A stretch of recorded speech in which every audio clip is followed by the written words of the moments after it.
তো দিনটা ছিল শনিবার, তো অনেক দিন ধরে যাওয়ার ইচ্ছা ছিল, তো যাওয়া হয়নি। তো এখন বাজে 2:20। তো প্রথমেই আমরা স্টেশনে পৌঁছে ট্রেন টিকিটটা কেটে নিলাম। তারপরে কিছুক্ষণ স্টেশনে ঘুরতে ঘুরতে দেখি আমাদের ট্রেন চলে এসছে। তারপরে আমরা ট্রেনে উঠে পড়লাম। দেখো পুরো ট্রেনটা একদম ফাঁকা। তো তারপরে আমরা শিয়ালদায় পৌঁছে গেছিলাম। তারপরে আমরা আমাদের ট্রেনটা দেখছিলাম যে কত নম্বর প্ল্যাটফর্মে দিয়েছে। তো আমাদের ট্রেনটা ছিল রানাঘাট লোকাল। তো আমাদের ট্রেনটা দিয়েছিল 5 নম্বর প্ল্যাটফর্মে, আমাদের ট্রেনটা ছেড়ে দিয়েছে। তারপরে আমরা গন্তব্য স্টেশনে আমরা পৌঁছে গেছি।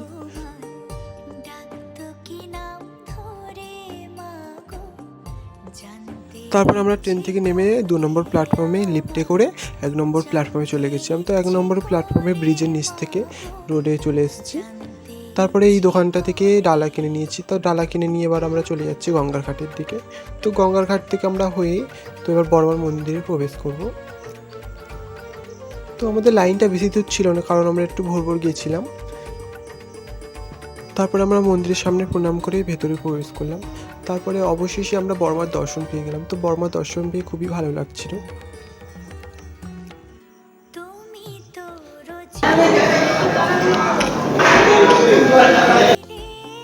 তারপর আমরা পুজো টুজো দিয়ে নিয়ে চলে গেছিলাম গঙ্গার ঘাটে। তো গঙ্গার ঘাট থেকে আমরা কয়েকটা পিকচার কিনেছিলাম। তারপরে আমাদের খুব খিদে পাচ্ছিল, তো আমরা চলে গেছিলাম কিছু খাওয়ার জন্য। তো আমরা এখানে নিয়েছি লুচি আর ছোলার ডাল।